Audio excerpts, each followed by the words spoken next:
लगाया जा सकता है मुशरिक होने का। ओम नमो, क्या आप किसको नमन कर रहे हैं? कई जगह ये सवाल खड़ा हुआ। आज मैं एक्सप्लेन करना चाहता हूँ, उसके बाद फिर मैं अपने असली टॉपिक पे आकर बात करना चाहूँगा। ओम नमो, नमामि नमो, नमः,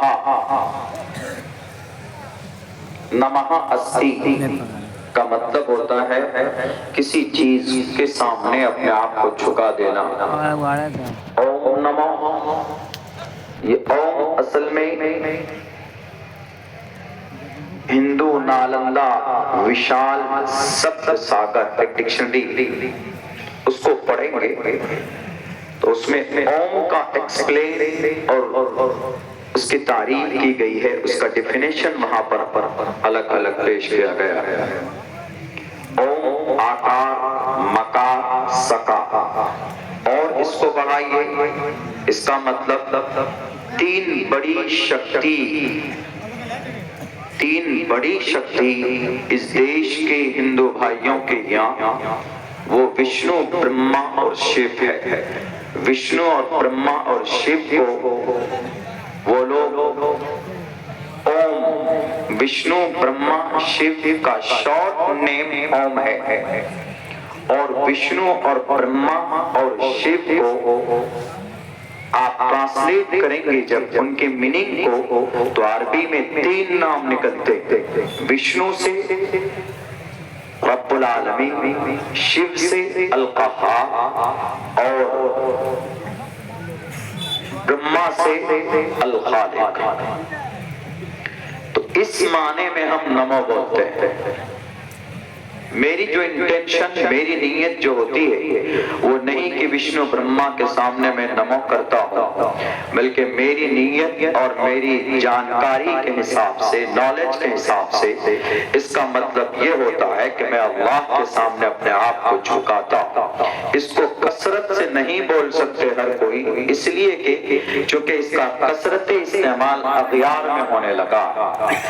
एज अ नॉलेज हम इस्तेमाल करते हैं, वरना आप कहेंगे कि मौलाना जब इसका मतलब भी अल खालिक और रब्बुल आलमीन और अल कहार है तो व्हाट्स रॉन्ग, क्या गलत है कि भाई हम लोग भी उसी को बोलें, ओम नमो बोलें? इसका यह मतलब नहीं बोल सकते, क्योंकि अक्सरियत हमारे एशिया महाद्वीप में वो लोग इस लफ्ज को इस्तेमाल करते हैं जिनका अकीदा मिसअंडरस्टैंडिंग है, जो डिसबिलीवर हैं, मुशरिक हैं अकॉर्डिंग टू द इस्लामिक शरिया, इसलिए परमिशन नहीं है। वरना बहुत लोग कहेंगे कि अल्लाह अकबर को देव महान बोला गया है संस्कृत में। मौलाना हम नमाज शुरू करेंगे तो उसमें भी बोलेंगे अल्लाह अकबर की जगह देव महान, नियत बांधेंगे देव महान, अद्धा देव महान, बसुर दयावान। सूर्य फातिहा के जगह हम लोग गायत्री मंत्र पढ़ने लग जाएंगे, इसलिए कि बाज लोग कहते हैं कि सूर्य फातिहा का तर्जमा संस्कृत में गायत्री मंत्र की शक्ल में है, तो वो चीज जायज नहीं है, मुनासिब नहीं है। तो चूंकि मैं खुतबे में ओम नमो भगवते वासुदेवाय विश्वेश्वरा इस तरह के श्लोक आपके सामने पेश किए जाते, तो इसीलिए उसका एक्सप्लेन जरूरी। हमारे पास उलमाए किराम का ये कहना है कि इसको एक्सप्लेन कर दिया करो। ये हम इबादत के लिए नहीं पढ़ते, सिर्फ एक जानकारी, एक नॉलेज के लिए हम बताते। और नॉलेज ना हो, जानकारी ना हो, तो फिर इंसान भी अधूरा है। इंसान की जो फजीलत है फरिश्तों के सामने में, इंसान की जो क्वालिटी है और दूसरे इंसानों के बीच में, वो सिर्फ एक चीज के जरिए से है। वअल्लम आदमल अस्माअ कुल्लहा, हजरत आदम को जब मट्टी से अल्लाह ने पैदा किया, फरिश्तों के सामने पेश किया गया فرشتے نوری مخلوق ہے، مقدس جماعت ہے، طاقتور جماعت ہے، لیکن پھر بھی فرشتے سے زیادہ بیٹر انسان کو کیوں؟ اس لیے کہ وَعَلَّمَ آدَمَ الْأَسْمَاءَ، تعلیم، نالج اور جانکاری کی بنیاد پر فرشتوں سے الگ کیا گیا، ان کا مقام اور مرتبہ بڑھایا گیا۔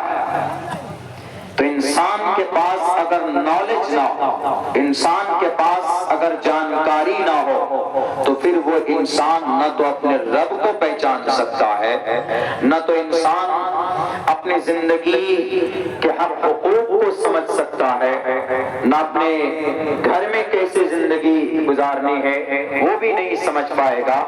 Therefore اسی لیے ضروری ہے کہ every person must to get knowledge، ہر ایک انسان کے لیے ضروری ہے کہ وہ تعلیم حاصل کرے، جانکاری پراپت کرے۔